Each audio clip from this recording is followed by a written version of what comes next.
Por favor, abra sua Bíblia comigo.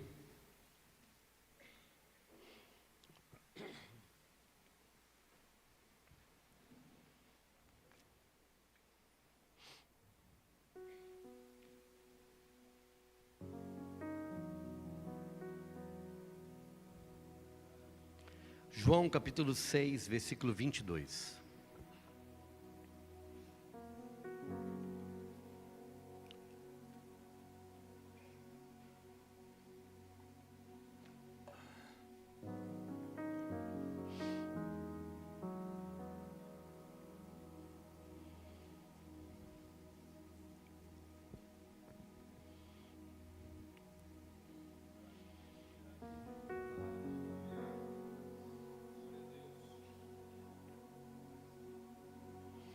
Diz assim a palavra do Senhor: no dia seguinte, as pessoas que ficaram do outro lado do mar viram que ali não havia senão um barco, e Jesus não havia entrado nele com seus discípulos, mas que eles tinham partido sós.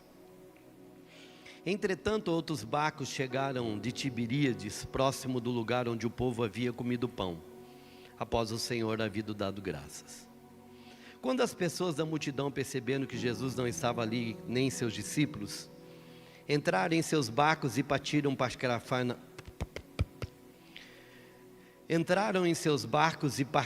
para Cafarnaum à procura de Jesus. E tendo-o encontrado do outro lado do mar, perguntaram: Mestre, quando chegastes aqui? Jesus respondeu a eles assim: em verdade vos afirmo, vós me buscais não porque viste os sinais, mas porque comestes os pães e vos fartastes.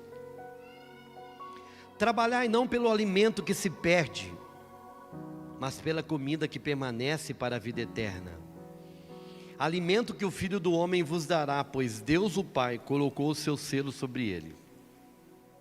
Então eles questionaram a Jesus: o que faremos para realizar as obras de Deus? Jesus lhes asseverou: a obra de Deus é esta, que creais naquele que por ele foi enviado. Por esse motivo o desafiaram: que sinal poderás realizar para que o vejamos e creiamos em ti? Que obras farás? Nossos pais comeram um maná no deserto, como está escrito: Ele lhes deu de comer pão do céu. Respondeu-lhe então Jesus: em verdade vos asseguro, não foi Moisés quem vos deu o pão do céu, mas é meu Pai quem vos dá o verdadeiro pão do céu. Pois o pão de Deus é o que desce do céu e dá vida ao mundo. Você pode repetir esse versículo comigo, por favor? Versículo 33. Pois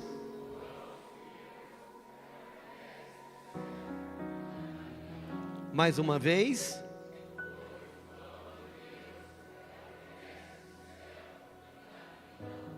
Então eles pediram a Jesus: Senhor, dá-nos sempre desse pão.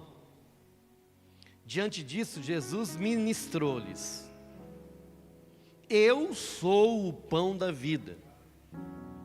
Aquele que vem a mim jamais terá fome, e aquele que crê em mim jamais terá sede.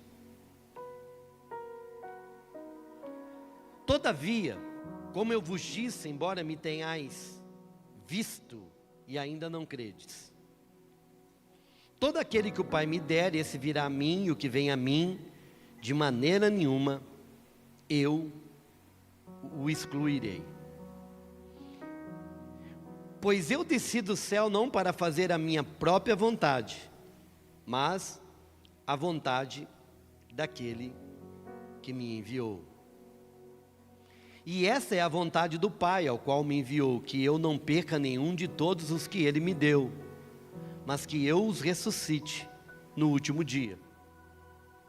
Versículo 41.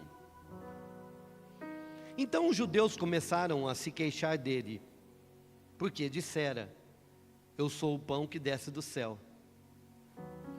E comentavam: não é este Jesus, o filho de José, cujo pai e mãe nós conhecemos?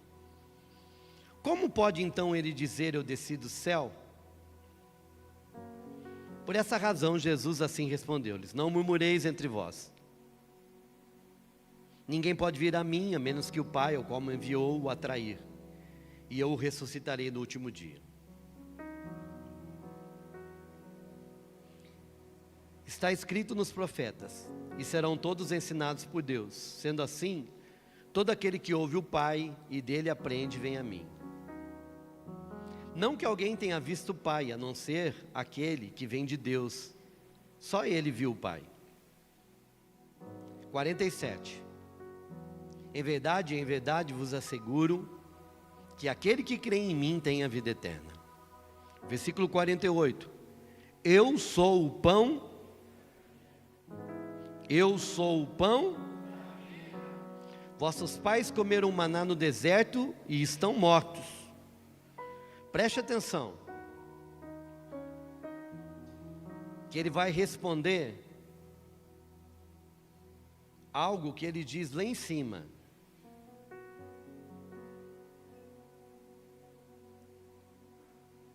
Ele responde versículo 33.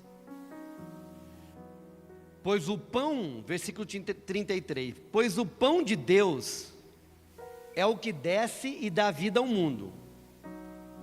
Aí agora ele vai falar 50, 51. Eu sou o pão vivo que desceu do céu.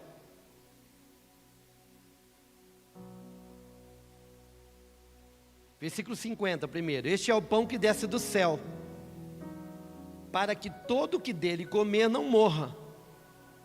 Eu sou o pão vivo que desceu do céu. Se alguém comer deste pão, viverá eternamente. E preste atenção, respondendo o versículo 33. E o pão que deverei dar pela vida do mundo é a minha. 33. Pois o pão de Deus é o que desce do céu para dar vida ao mundo. 51. E o pão que deverei dar pela vida do mundo é a minha. Então preste atenção.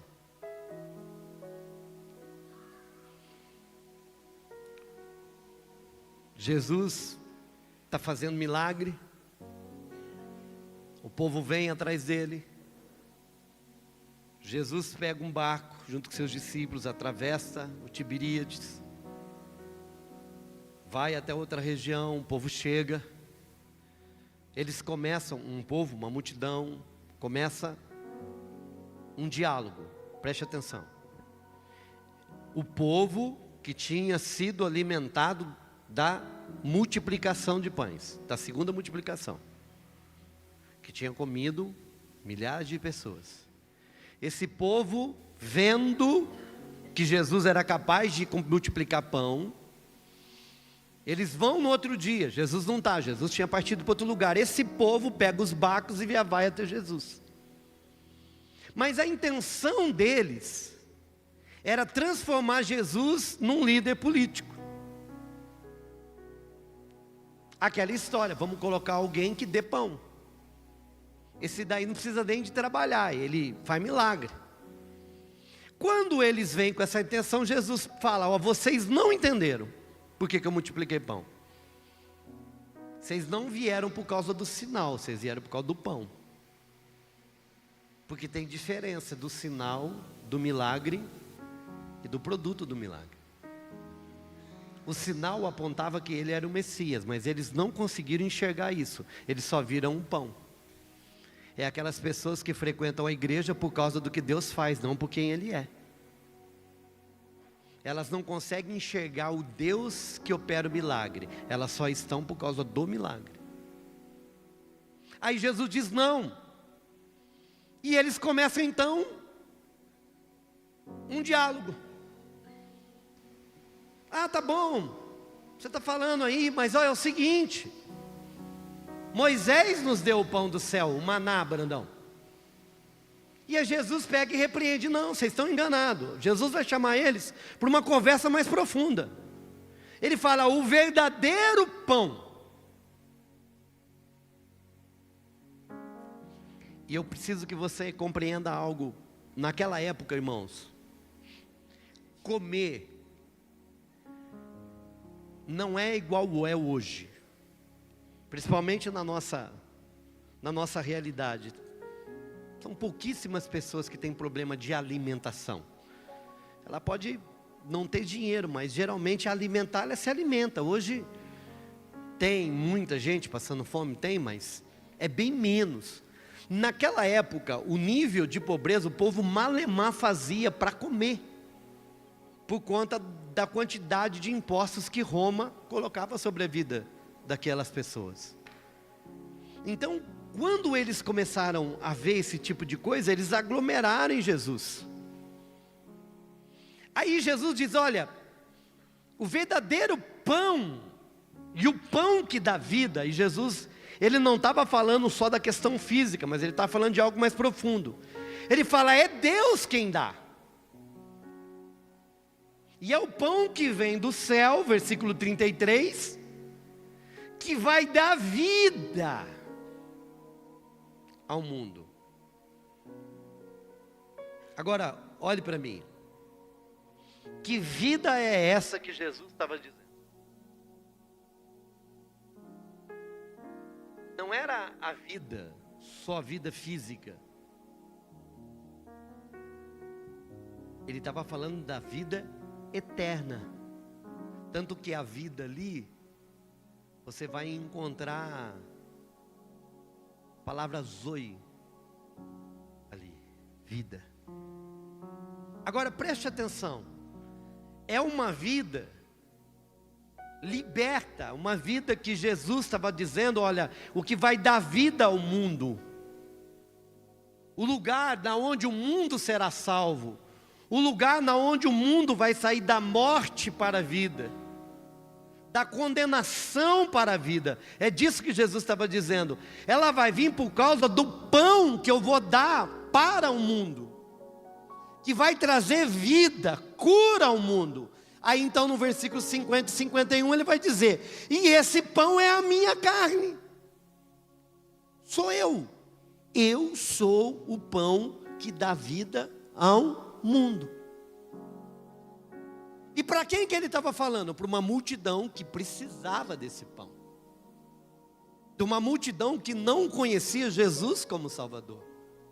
De uma multidão que precisava de crer em Jesus, de receber essa mensagem, de crer nessa verdade, de que Ele daria a vida para dar vida. Você está acompanhando comigo, amém? Muito bem.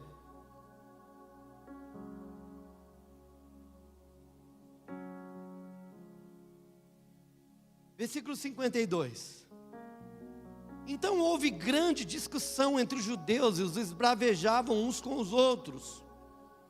Como pode este homem dar-nos de comer a sua própria carne? Eles entenderam que Jesus estava falando literalmente. Agora o problema é que Jesus não para explicar isso. Jesus continua, e ele diz assim, versículo 53. Então Jesus os advertiu: em verdade vos afirmo. Essa expressão em verdade é assim, ó. Vocês querem saber da verdade? É como se ele estivesse dizendo assim: vocês querem saber qual é a verdade? Então ele diz assim, ó: se não comerdes a carne do Filho do Homem, e não beberdes o seu sangue, não tereis a vida dentro de vós. Em vez dele tentar explicar, ele complica mais ainda. Ele vai além. Agora preste atenção. 54. Todo aquele que comer a minha carne e beber do meu sangue tem vida eterna, e eu o ressuscitarei no último dia. Do que Jesus estava dizendo? Jesus novamente estava falando da obra que ele iria realizar. E aqueles que crescem receberiam vida e ressuscitariam no último dia, sim ou não? Nós não aguardamos a ressurreição? Quem aguarda a ressurreição aqui? Primeiro você tem que morrer, viu, irmão? Para depois a ressurreição. Mas nós que vamos morrer, ou não, nós temos a promessa de que um dia ressuscitaremos com Ele. Aleluia. Eu não sei você, mas eu gostaria dessa experiência de morrer e ressuscitar. Pastor Francisco, história realizada, mas ali é Páscoa. E a Páscoa se comemorava o quê? A morte. Na verdade, era uma celebração de gratidão pela libertação do povo de Deus do Egito. Que o quê? Que foi conquistada pela morte do animal, que o seu sangue deveria ser colocado nos umbrais, e o seu corpo deveria ser comido. Eles iam assar, iam comer todo o corpo, não poderia ficar nada. E o sangue que estaria na porta não permitiria que o anjo da morte matasse quem? O primogênito. Depois daquela noite, aquela era a derradeira noite, a última noite, em que o povo de Deus seria liberto do cativeiro de 430 anos. Após aquela noite, Israel foi livre. No outro dia de manhã, todos os primogênitos de todas as famílias do Egito tinham perdido o seu filho. O primogênito havia morrido. Agora então Israel é liberto. Entenda, Salmo 106 ou 103, e também Êxodo vai falar disso, Deuteronômio, que no outro dia eles foram até os egípcios, e os egípcios deram donativos. O Egito pagou. Eles saíram milionários, com prata, com ouro. Eles despojaram o Egito. Preste atenção. A Bíblia também diz que depois daquela noite, no outro dia, enquanto eles iam indo embora, não havia nenhum doente.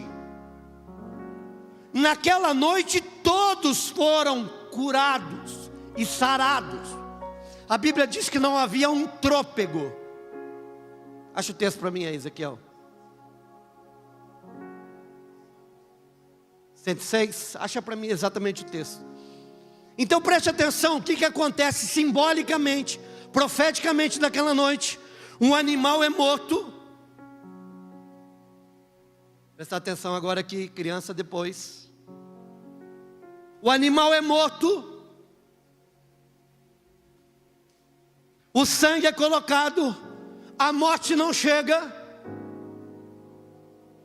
No outro dia, de quem era escravo e miserável sai próspero. E quem era doente sai sarado. Isso numa noite. Numa noite, B.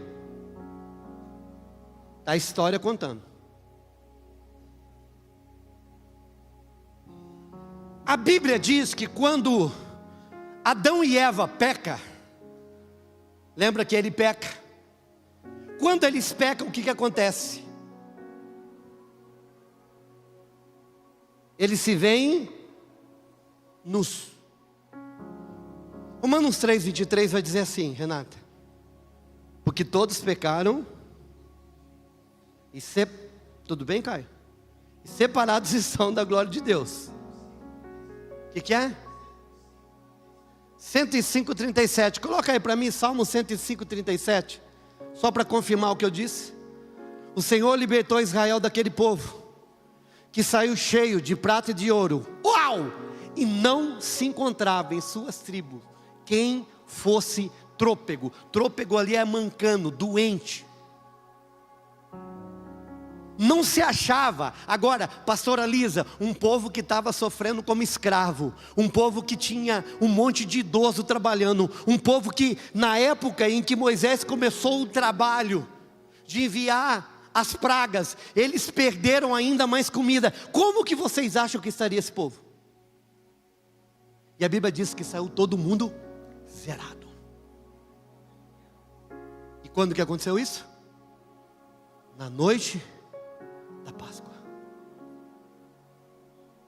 Aquilo que era profético, mas estava apontando para algo. Que algo estava apontando? Vamos voltar lá em quando Adão e Eva pecam. A Bíblia diz que todos pecaram e destituídos estão da glória de Deus. Agora a Bíblia diz que Adão, ele se movia na glória. Quando Deus vinha, a presença e a glória de Deus envolvia Adão, envolvia Eva. Eles tinham um revestimento de glória. Eles estavam nus, mas o que fazia eles não enxergar que estavam nus? Era a glória de Deus que cobria seus corpos. Era a glória de Deus que não permitia. Só que quando eles pecam, essa glória vai embora. Agora então eles estão nus, envergonhados. Quando Deus chega, o que Adão fala? Não dá para ir perto do tipo, por quê? Porque eu estou nu. E aí Deus fala, você está nu? Então você perdeu a glória. Se você perdeu a glória, como é que você sabe? É porque você pecou, você comeu, você desobedeceu. Aí o que Deus faz? Para cobrir. Agora não era para tirar a vergonha, era para cobrir a vergonha. O que ele faz? Vocês lembram disso? Ele pega um animal no jardim e faz o quê?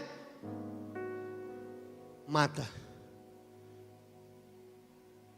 Um inocente morre para cobrir a culpa do culpado. Um sangue inocente é derramado para que o culpado tivesse as suas vergonhas cobertas. E esse processo continua. Nós vamos Noé fazendo isso. Nós vamos ver então o sacrifício sendo estabelecido. E eu queria ter tempo para a gente ir para Hebreus, mas nós não vamos conseguir em Hebreus, porque Hebreus vai falar disso. Porque Jesus Cristo, Ele é o sacrifício perfeito, não precisou mais de sacrifício nenhum, porque Ele abriu um novo e vivo caminho, pavimentado pelo sangue de Jesus. Agora Ele é como o sacerdócio perfeito. Agora não precisava mais de um sacerdote que primeiro precisava de sacrificar para si mesmo, pelos seus pecados mesmos, pelas suas culpas mesmo, para depois ele entrar e representar aquele povo que estava em pecado. Mas primeiro ele precisava de pedir perdão para os seus próprios pecados. Agora em Jesus não, Ele é o Cordeiro, Ele é o sacerdote, Ele é o sumo sacerdote. Ele agora é aquele que entra e diz: eu pago o sacrifício perfeito. Agora não é sangue de animal. E Hebreus também vai dizer isso, que se naquela época o sangue de animal cobria o pecado, quanto mais agora o sangue precioso e perfeito de Jesus Cristo, Ele faz de uma vez por todas o sacrifício só. Pastor, mas o que é esse sacrifício? É o que ele diz em João 6, porque o pão que vai dar vida é a minha carne, é o meu corpo que será sacrificado, e o sangue que vai tirar, que vai perdoar, que vai remir o pecado, é o meu sangue.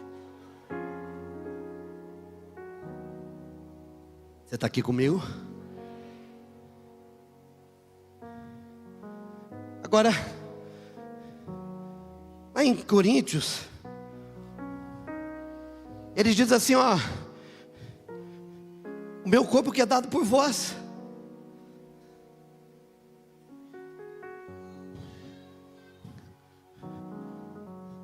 Êxodo, Israel e os sacrifícios institucionalizados, a Páscoa, sempre apontando para algo, porque a Bíblia diz que o Velho Testamento é a sombra do que viria. O Velho Testamento, ele é a sombra daquilo que haveria de ser. Eu já fiz essa dinâmica aqui. Deixa eu ver se eu vejo aqui minha sombra. Está aqui. Põe aí, irmão, você vê essa sombra. Eu estou vendo ali certinho, 5 dedos. Eu estou olhando para ela, eu posso até eu até sei o formato dela, eu até sei as ondas dela, eu até sei o tamanho dela, mas eu não a vejo. Por quê? Porque ela é sombra. Mas quando eu olho para a mão, eu sei exatamente o que é mão. A Páscoa no velho era a sombra daquilo que haveria de ser. Era o real? Não. Mas ela apontava para aquilo que seria a realidade. Então, quando Jesus... Você sabe por que a Bíblia diz? Jesus diz assim: eu vim para cumprir toda a lei. Ei, ele não estava falando dele cumprir a lei cerimonial, que ele ia cumprir a lei cerimonial. Sabe por quê? Porque muita lei cerimonial ele quebrou. Por quê? Não era para colher milho. Ele vai lá e manda colher milho. Então ele quebrou a lei. Não, mas Jesus não estava dizendo disso. Ele estava falando, vocês não entenderam. Quando eles falam isso, reclamam do sábado, ele fala assim: gente, o sábado foi feito para o homem ou o homem para o sábado? Não, é o sábado que é feito para o homem. E aí Jesus diz assim: eu vim cumprir a lei. Mas sabe o que ele estava dizendo quando ele veio cumprir a lei? Quando Jesus vem e nasce, ele é o cumprimento de toda a lei. É nele que a lei é cumprida. Ele se tornou o sábado. Ele se tornou tudo aquilo que a lei apontava. Ele é aquele que ia cumprir a lei no corpo dele, na vida dele, nas ações dele, na atitude dele. Ele não via cumprir uma lei morta, mas ele ia viver e se tornar aquilo que a lei não podia fazer. Eu preciso que você acompanhe comigo. Então agora Jesus está lá. É a última Páscoa. Porque Paulo, em 1 Coríntios capítulo 5, se eu não me engano, versículo 18, vai dizer: e ele, Jesus Cristo, é o Cordeiro Pascal. Coloca aí para mim, eu acho que é isso mesmo. 1 Coríntios 5, 18. Não vou 18, 19, 20, um negócio assim.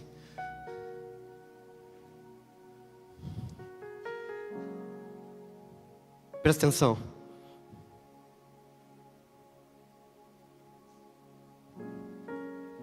Para que as pessoas pudessem ser livres lá na Páscoa, o que elas tinham que fazer com o cordeiro? Comer, sim ou não? Agora, ele... 5, 7, 8. 1 Coríntios 5, 7, 8, por favor. Olha que diz assim, ó. Ele diz assim: eu sou o Cordeiro Pascal. Naquela época, o cordeiro tinha que ser comido todo. Tanto é que, qual que é a direção? Você faça o cordeiro e a família toda vai ter que comer.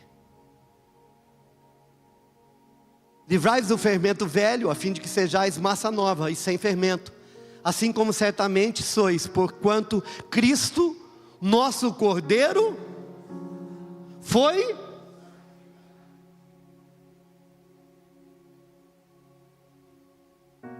Irmãos, aí Jesus vem e diz assim, Paulo ensinando, logo após haver dado graça, versículo 24, este é o meu corpo que é dado por vós, fazei isso em memória de mim. Ei, eu preciso que vocês entendam, Jesus está dizendo, ó, eu sou o corpo que vai ser dado. Do mesmo modo, versículo 25, ele diz, depois de comer, tomou o cálice e declarou: este cálice é a nova aliança do meu sangue, fazei isso todas as vezes que o bebedes em memória de mim. Portanto, todas as vezes que comer deste pão e bebedes desse cálice, proclamai a morte do Senhor até que Ele venha. Por esse motivo, quem comer do pão ou beber do cálice do Senhor indignamente será culpado de pecar contra o corpo e o sangue do Senhor. Uau! Examine-se, pois, cada um a si próprio, dessa maneira coma do pão e beba do cálice. Pois quem come e bebe sem ter consciência do corpo do Senhor, come e bebe para a sua própria condenação. E escute, há uma confusão grande, nós vamos falar de novo.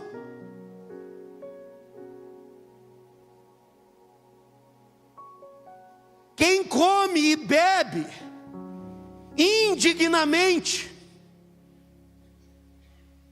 E o que é o indignamente? O próximo versículo, ele vai dizer: quem come e bebe sem discernir o corpo.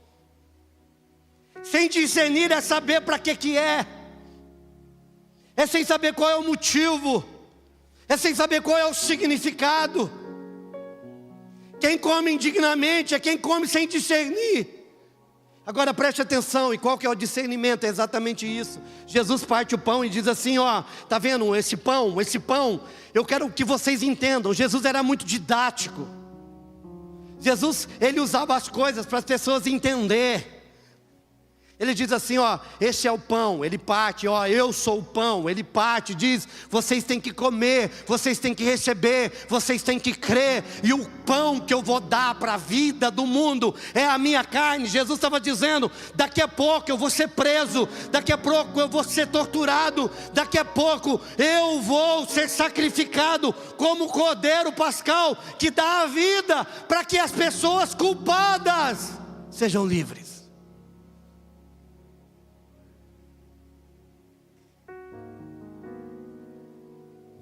Então você precisa de comer isso, você precisa de crer nisso. Deixa eu te mostrar uma coisa.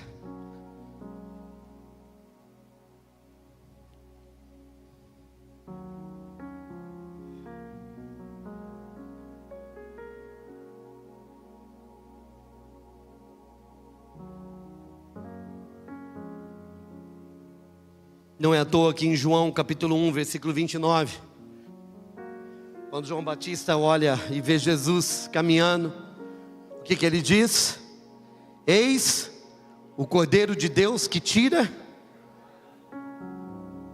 Porque até aquele momento, meu irmão, o sacrifício que era feito, o sangue que era derramado era de animal. Mas aquele sangue não era capaz de tirar o pecado, de apagar o pecado, de exterminar o pecado, para que o pecado parasse de ter poder sobre a vida do homem. Até aquele momento, meu irmão, todas as pessoas que tinham morrido, elas criam na promessa que haveria de cumprir em Jesus.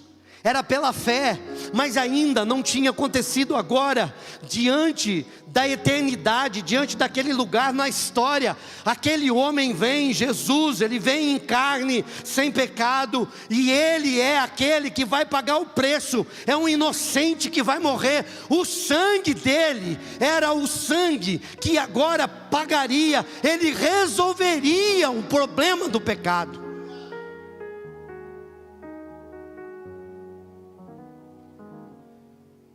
Qual é o problema, irmãos?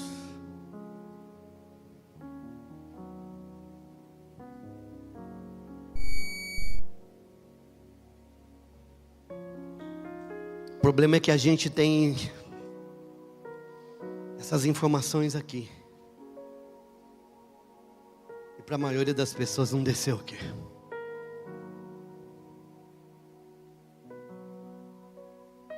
Ela está aqui.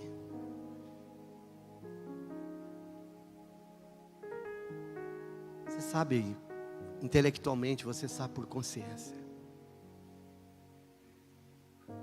Você sabe por informação.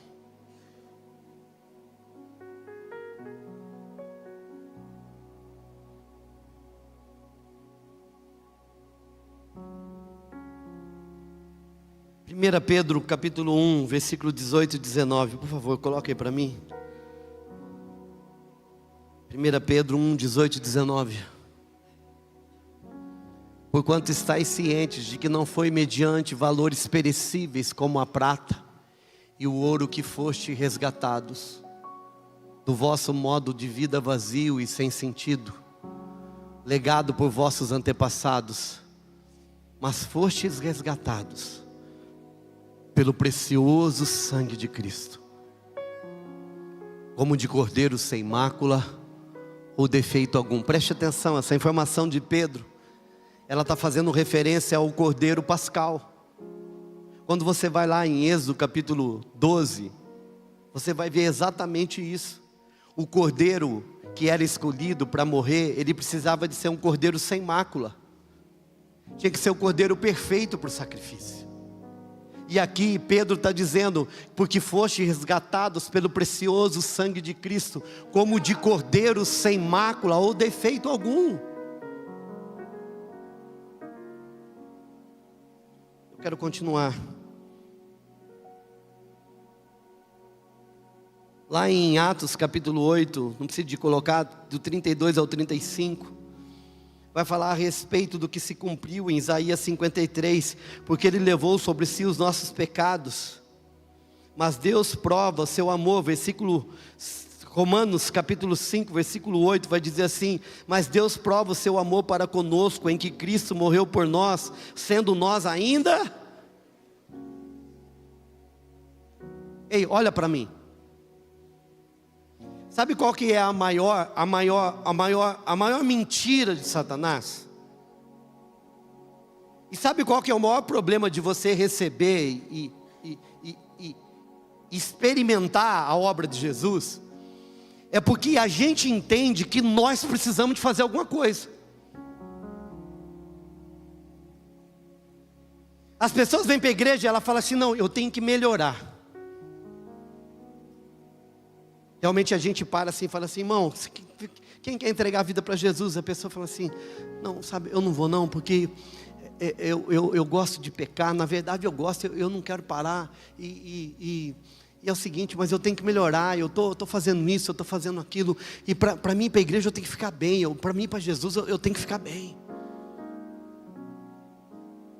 Mas aí escuta, a morte veio, o perdão veio antes do reconhecimento. É assim, ó, o perdão veio antes do arrependimento. Repete comigo: o perdão de Deus veio antes do meu arrependimento. Não, o perdão veio para quem ainda não tinha se arrependido. Meu irmão, não é você se arrepende e Deus te perdoa. Deus te perdoou, é você tomar posse disso e se sentir arrependido. Porquanto Cristo morreu por nós, sendo ainda nós.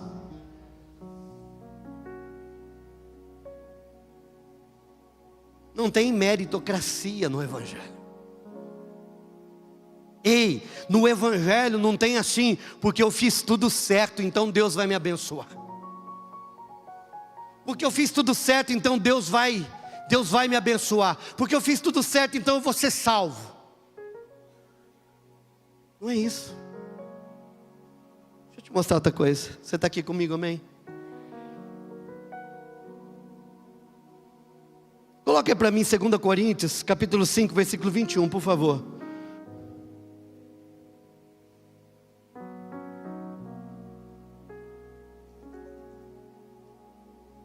Deus fez daquele que não tinha pecado algum a oferta por todos os nossos pecados, a fim de que nele nos tornássemos justiça de Deus. Numa outra versão é assim: aquele que não conheceu o pecado, o fez pecado por nós. Ele tinha pecado? Não, mas ele fez pecador. Ele pegou o meu pecado, ele pegou o teu pecado, ele colocou dentro de si, ele colocou nas suas costas e foi lá e falou: eu sou o pecador. Irmão, só para você entender do que Jesus, o que a Bíblia está dizendo é assim: ei, pensa num pecado aí que você acha cabeludo, porque a gente nunca acha que o nosso pecado é cabeludo.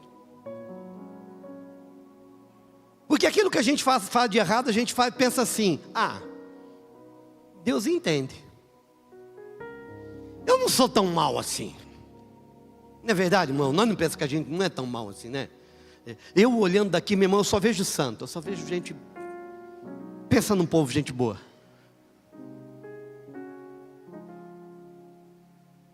Mas olha aqui, você não é. Pastor, eu faço tudo certo. Não faz. Faço, pastor. Eu não mato.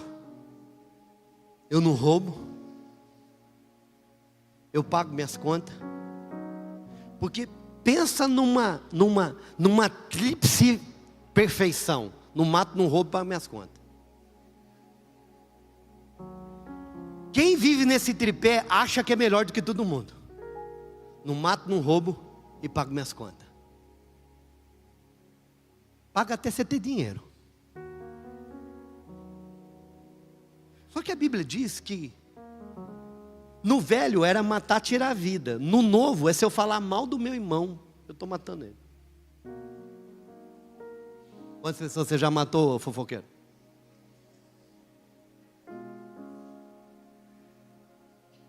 Pastor, eu nunca falei mal de ninguém. Falou, sim. Claro que você falou. Sabe quando você fala o nome de alguém e aponta o erro?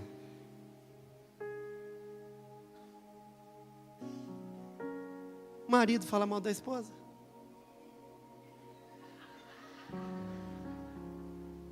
Esposa fala mal de marido. Irmão, é que a minha boca é um túmulo.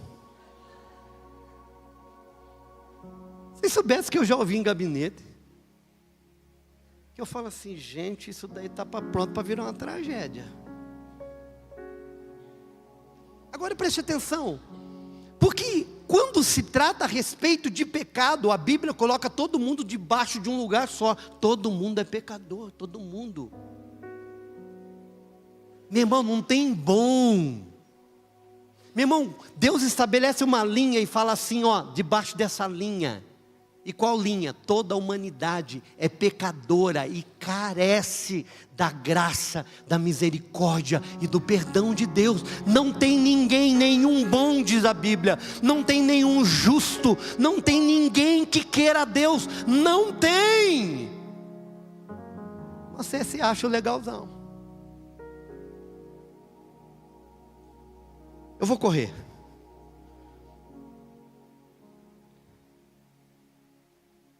Em Mateus 26, 28 vai dizer assim, porque isso é o meu sangue, o sangue do Novo Testamento que é derramado para muitos para a remissão de pecados. Em Efésios 1, 7 vai dizer, em quem temos a redenção do seu sangue, a remissão dos pecados, segundo a riqueza da sua graça.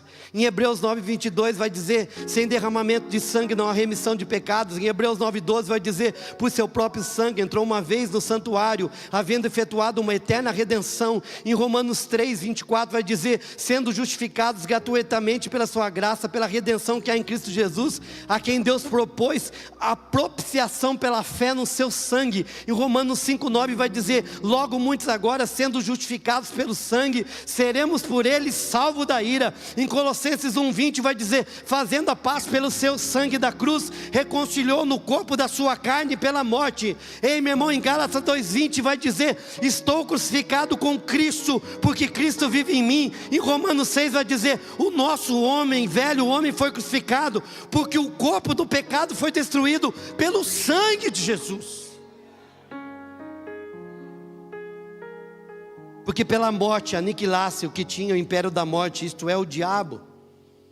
Em 1 Coríntios 15 vai dizer, Cristo morreu por nossos pecados, segundo as Escrituras, foi sepultado e ressuscitou. Ei, escute. Eu falei tudo isso, irmão, para dizer para você que a ceia não é para quem pode. Porque ninguém pode tomar ceia.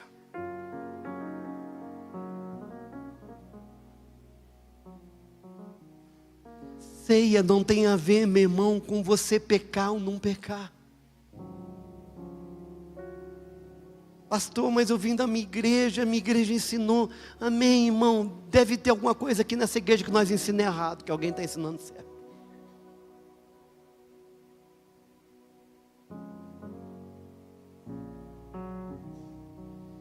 Ceia é vida para quem precisa. A ceia é cura para o doente.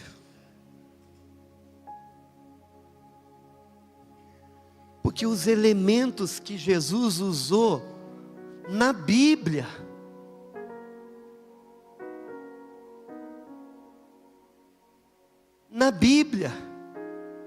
o pão sempre trouxe vida.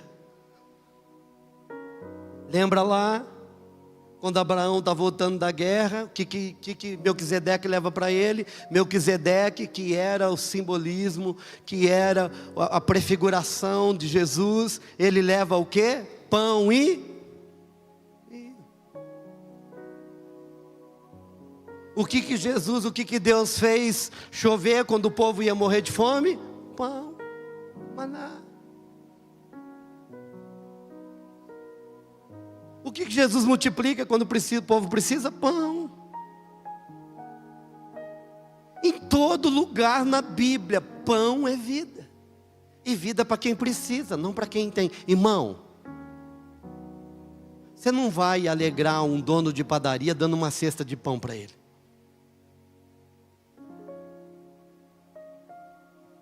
Cadê a Maiara? A Maiara trabalha na... Cadê a Maiara? Você trabalha lá na Paulista, né? Vou agradar você, vou dar uma baguete da Paulista para você. Você quer? Vou dar uma baguete da Paulista para você, você quer? Por que a baguete é a mesma? Por que ela não quer e ele quer?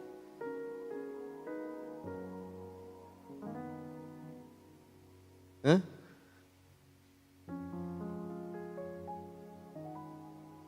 Porque ela já está saciada da baguete.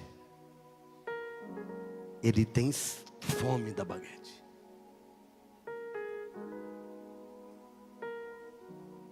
Sim ou não? Vai lá no Tama, João Pedro, seu amigo que tem. Fala para ele, vou pagar um pastel para você. Tama é o dono da pastelaria. Chega lá e fala, cara, vou pagar um pastel para você. Ele fala, pô, o dia. Não, quero que você coma pastel. Ele fala assim,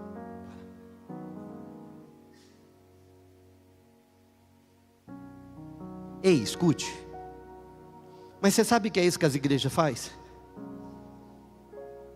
Se o pão é para dar vida para quem precisa de vida, eles dizem assim, só pode comer quem já tem vida.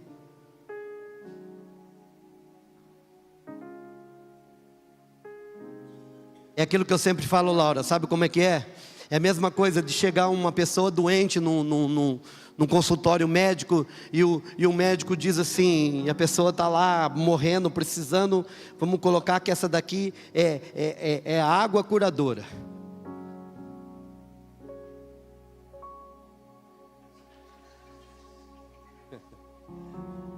Sei porque eu faço essas coisas.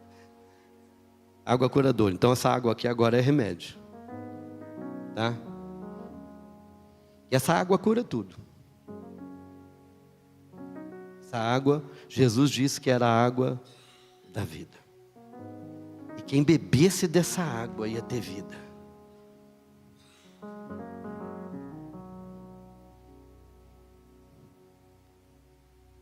Aí a Lena é a pessoa que precisa de vida, que ela está quase morrendo.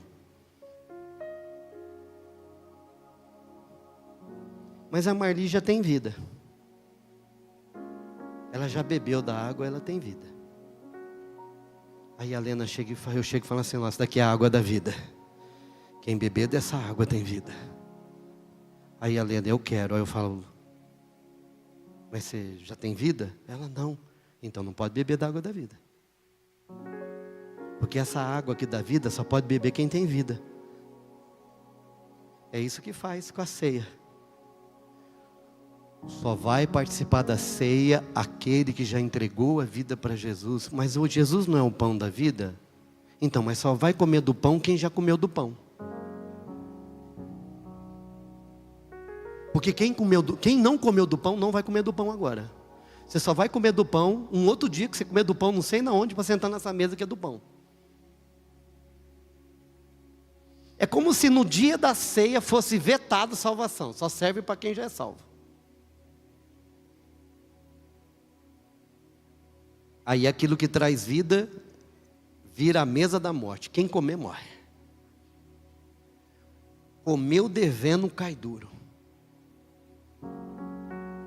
Não é assim? Por que as pessoas correm da ceia?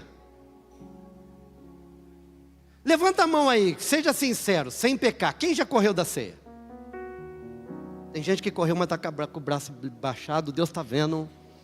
Se fosse eu, te matava, mas Deus, Ele é fiel.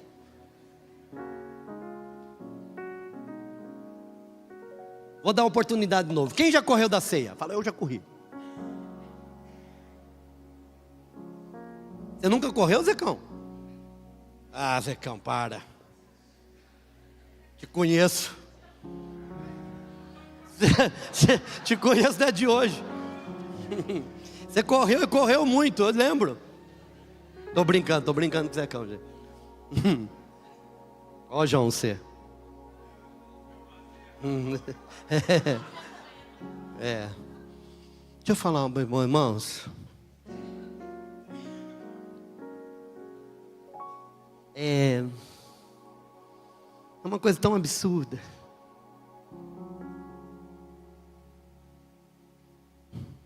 Coloca aí para mim aquele texto. É João, capítulo 3, não, 5.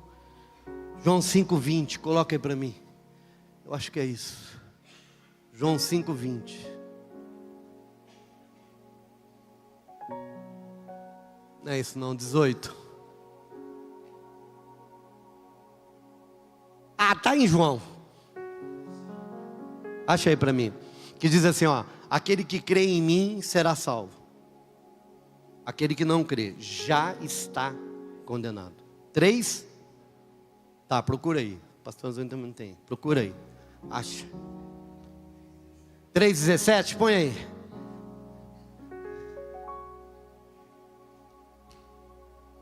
O pessoal da mídia está devagar também. 18, pula um.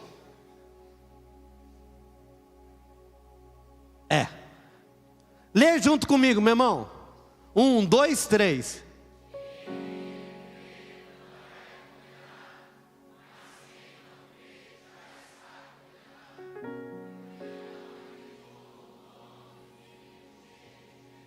Deixa eu acabar com a maior mentira de Satanás. O que é? Que tem 3 grupos. O que é salvo,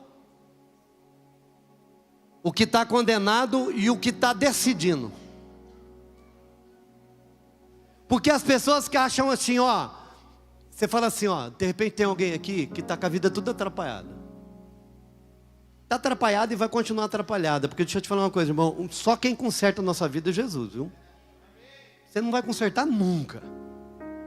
Se achar que você vai consertar, você vai ficar desconcertado o resto da vida. Mas aí a gente acha assim, fala assim, não, ó, eu não quero tomar essa decisão porque não é tempo ainda. É tipo assim, eu sei que tem uma condenação, mas eu ainda dá tempo. Não, escuta, presta atenção.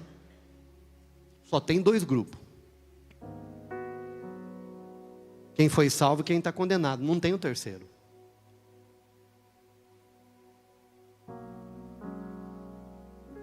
Na verdade, a humanidade foi condenada em Adão. O que significa? Sabe a Melaine que nós apresentamos? Melina. Desculpa.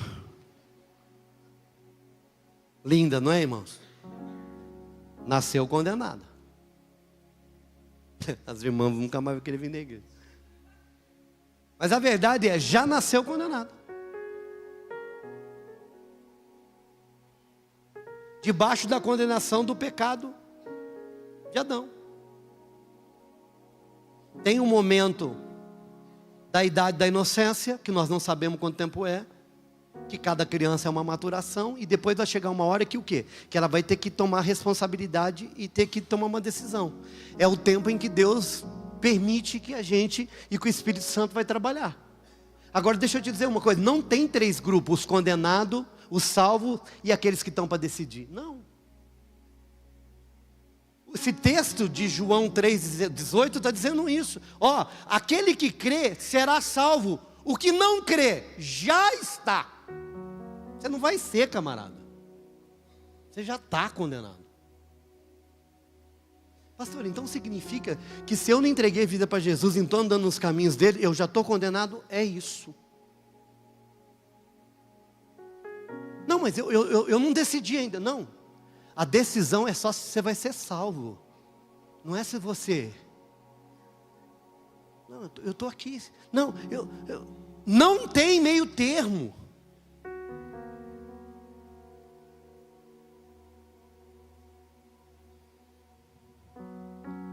Foi dito uma coisa aqui no cenáculo, que foi muito importante. Acho que foi o pastor Ezequiel que ministrou, falou assim... Aquela canção antiga, lembra daquela canção antiga? Vamos ver se você sabe mesmo. Aquela... Olha o pavor que ele está, olha lá para ele, João Pedro. caminhando eu vou para Canaã. Caminhando eu vou para Canaã.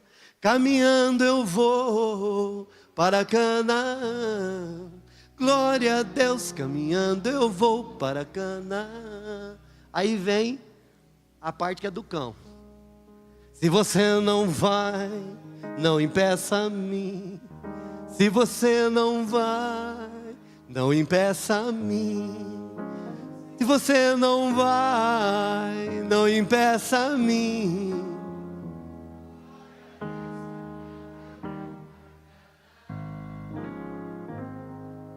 Segundo tempo.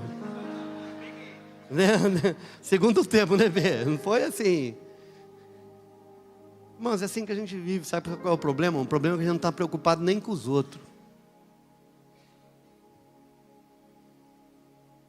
A maior dificuldade hoje é que a gente está tão longe que a gente sabe que não está caminhando para lá.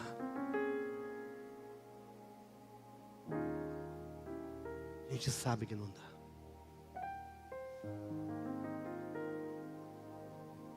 Sabe, irmãos? Dó não, lá. Jesus Cristo mudou meu viver. Jesus Cristo mudou meu viver. É a luz que ilumina. Sim, Jesus Cristo mudou meu viver. Ó, presta atenção. Diferente hoje é o meu.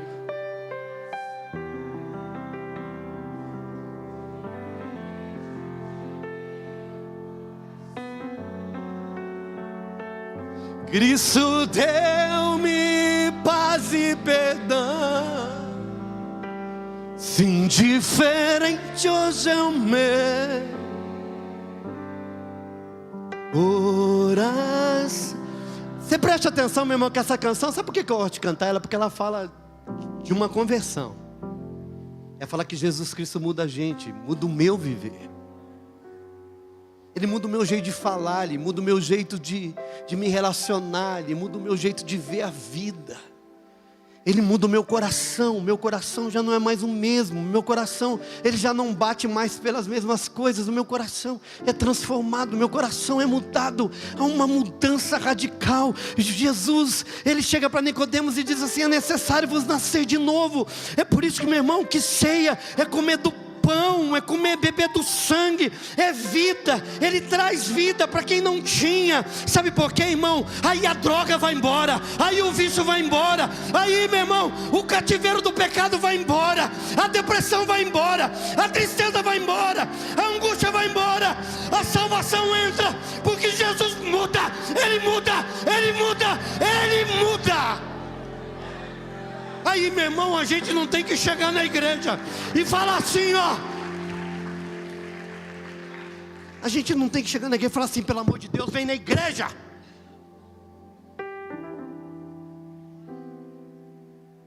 Você não tem que falar: ei, você precisa de vir na igreja. Frio não vai te segurar, irmão. Se o nariz escorrendo da criança não te segura para o aniversário, não vai te segurar para a igreja. Porque só denuncia nosso coração. Será que vocês não entendem?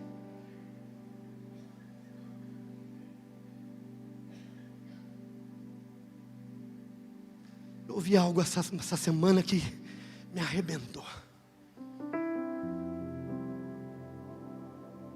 A Bíblia diz que Deus fala assim para Moisés: Moisés,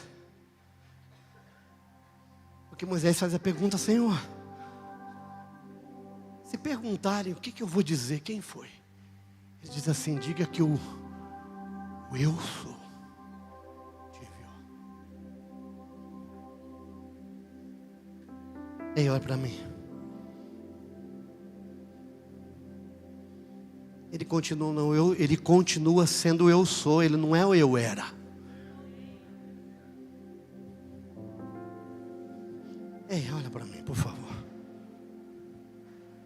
Ele não é, eu era.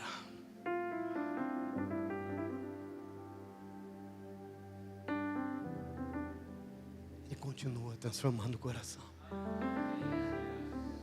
E Ele continua. Ele tem poder para te livrar da droga. Ele tem poder para te livrar da pornografia, da maconha, do adultério. Ele tem poder para te livrar do pecado. Ele continua salvando. Ele continua curando. Ele continua transformando. Ei, irmão, Ele é.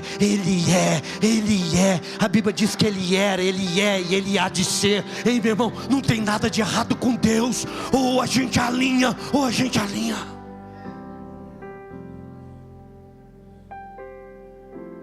Uma das coisas que me pega, mas me pega muito, sabe qual é o texto? Quando Deus chega para Moisés e fala assim: Moisés, fala para o povo que eu vou mandar um anjo.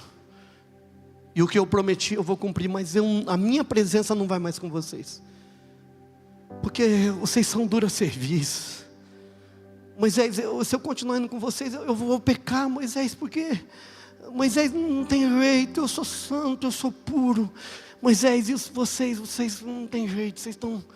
Moisés, eu amo tanto que... Vai, Moisés, eu vou liberar o anjo que vai na frente.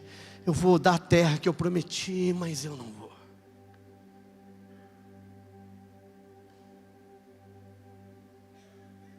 Quando eu olho para a igreja de hoje, Deus nem propôs, é nós que propomos isso para Deus.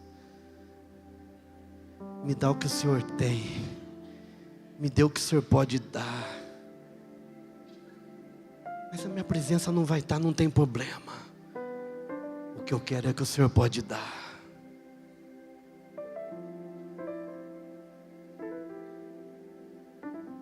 Moisés não abriu mão da presença de Deus, irmão. Tem coisa que nós estamos fazendo, que nós sabemos que a presença de Deus não vai, mas a gente insiste. Muitas vezes eu faço uma festa e ponho coisas que eu sei que a presença de Deus vai se entristecer, mas eu ponho, não tem problema. Eu prefiro agradar o sogro, a sogra, o pai, a mãe, o sócio, o patrão, o médico, eu sei lá quem você acha importante na tua vida. Mas, gente, isso vai entristecer Deus, não, mas Deus entende.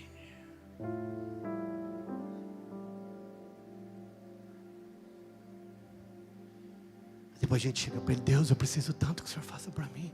Preciso tanto que o Senhor me abençoe. Deus, se não for o Senhor.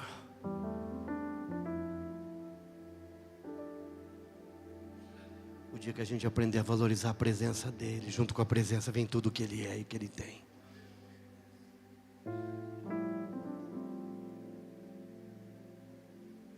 Sabe qual é o problema? Nós temos uma igreja viciada em adrenalina.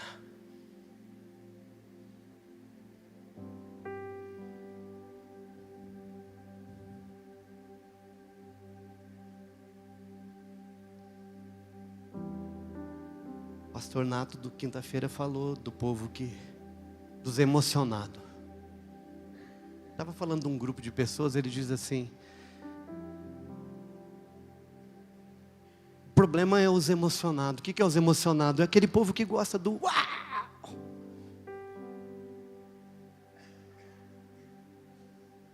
Irmãos, eu gosto do poder de Deus, eu gosto da presença. E domingo passado nós tivemos 10 dias imergido, mergulhado. Domingo foi uma glória, foi uma presença. Mas quinta-feira você foi vencido. Quinta-feira não tinha glória, não tinha presença, não tinha propósito. Quinta-feira eu estava cansado. Quinta-feira não deu. Não deu. Era dia dos namorados.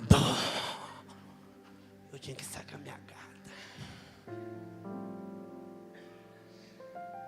Irmão, não tem problema. Tem gente que foi viajar aí, benção, viu? Você está viajando, glória a Deus. O pastor, o dia que eu peguei, deu para mim. Amém, está tudo certo.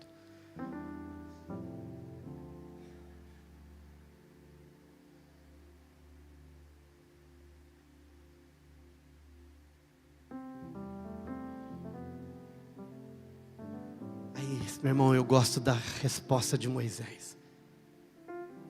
Quando Deus fala que não vai, Moisés fala assim: Senhor, como que os outros povos saberão que o Senhor é conosco se a tua presença não está? Ei, o que autentica Deus na minha vida e na sua vida é Ele mesmo.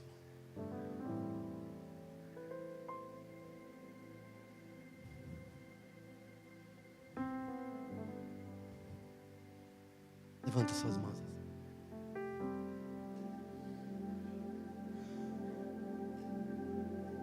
Comece a adorar o Senhor.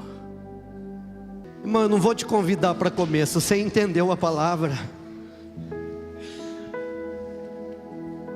você sabe o que fazer.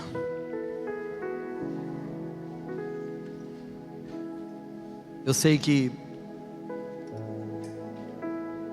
é pão e vida. Sangue derramado na cruz perdoa os nossos pecados. Pastor, mas eu estou em pecado, então beba do sangue e seja perdoado. Creia.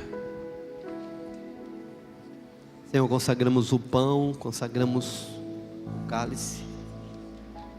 Faz segundo a tua palavra, no nome de Jesus. Podem distribuir. Longe de ti, meu respirar, minha alma definha, e a morte se torna o sustento dos meus dias. Distante de ti, casa do pão, estão as migalhas e a vergonha, fortaleza em que me escondo. Mas os teus olhos me veem, eu reconheço teu toque. Como não me entregar, minha alma se apegou a ti.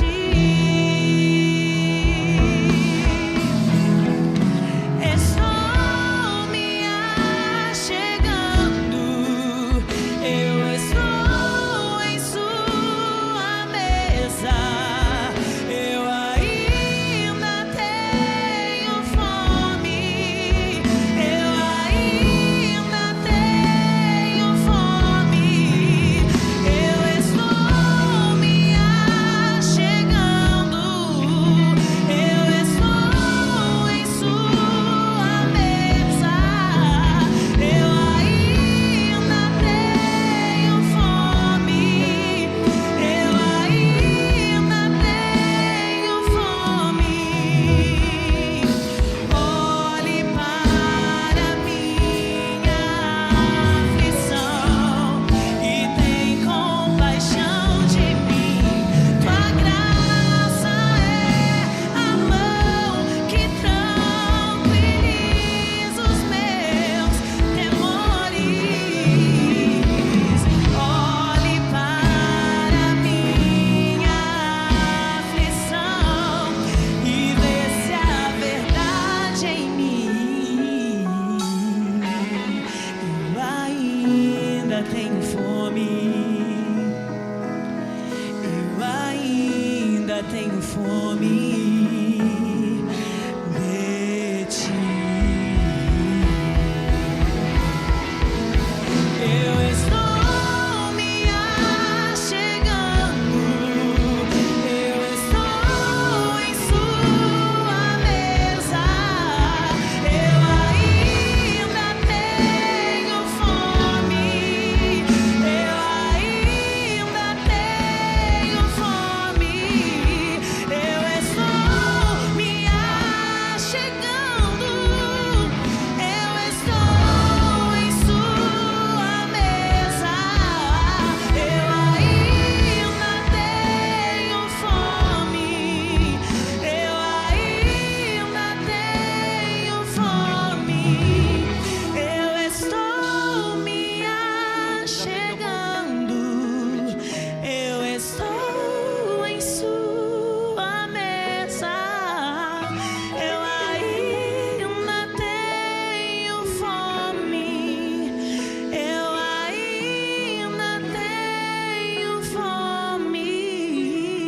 Aleluia. Senhor Jesus, na noite em que foi traído, Ele tomou o pão e partiu e disse: esse é meu corpo que é partido por vós, comei dele todos. Irmão, quando você comer desse pão, você está fazendo referência àquilo que nós falamos nessa manhã, o que ensinamos. Você está comendo daquilo que Cristo fez, do que Ele realizou. Você está tomando posse, você está abraçando pela fé a obra de Jesus Cristo na cruz, o corpo que dá vida ao mundo. Não é porque você pode comer, irmão, não é porque você é bonzinho, não é porque você não pecou. Não tem nada a ver, meu irmão, com mérito. É porque o perdão chegou antes do arrependimento. Coma do pão, em nome de Jesus.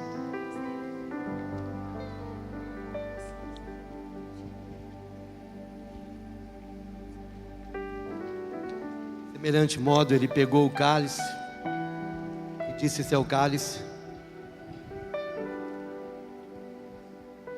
que representa o meu sangue, que é derramado para perdão de pecados. Sabe por que o pecador pode chegar à mesa? Porque a cura do pecado dele está no sangue. Aleluia! Então beba do cálice em nome de Jesus.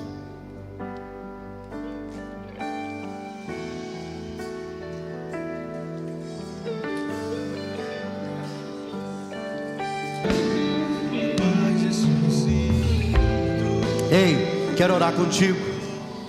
Quero te fazer o último convite. Amanhã, segunda-feira, nós vamos retomar a nossa escola de oração a partir das 7h30, 8 horas.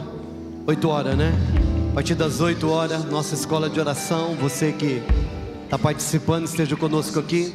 Baixa só um pouquinho aqui. Deixa eu te falar uma coisa, irmão. Eu quero fazer um compromisso contigo essa semana. Irmãos, nós precisamos de entender e começar a viver tudo aquilo que foi profetizado no nosso cenáculo.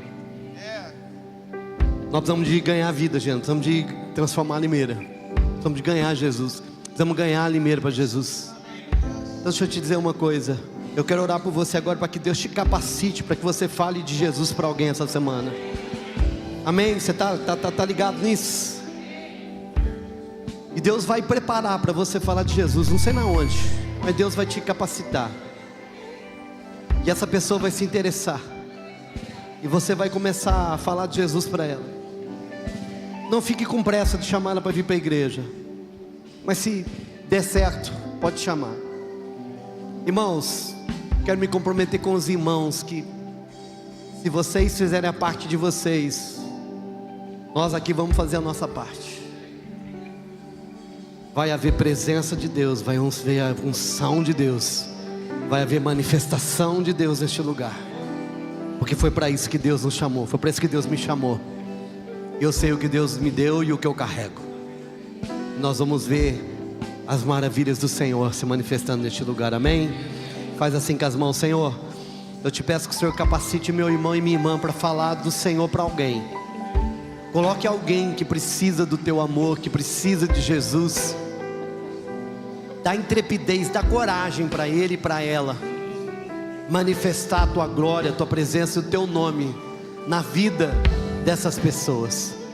E quando nos reunimos como igreja aqui, Pai, nós não abrimos mão da tua presença, nós não abrimos dos teus milagres e sinais. Que a graça do Senhor Jesus Cristo, o amor de Deus nosso Pai, a comunhão, a consolação e a bênção seja com você e com todo o povo de Deus espalhado sobre a face da terra, agora e para sempre, amém. Deus te abençoe.